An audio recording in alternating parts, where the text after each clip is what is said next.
Jeśli Twój rachunek za prąd przekracza 220 zł miesięcznie, musisz to sprawdzić.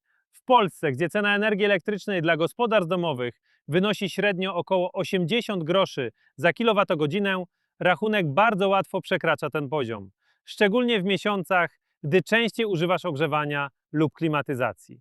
Masz wrażenie, że co miesiąc płacisz za prąd za dużo?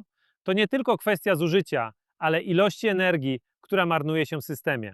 Energy Saver Box to niewielkie urządzenie, które podłączasz do gniazdka i które od razu zaczyna optymalizować przepływ energii w Twoim domu.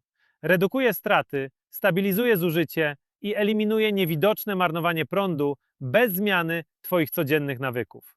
Podczas gdy firmy energetyczne zarabiają miliardy, Ty wciąż gasisz jedną lampę po drugiej. Z tym urządzeniem możesz zobaczyć realną różnicę na rachunku miesiąc po miesiącu. Większa efektywność, mniej strat, lżejsze rachunki.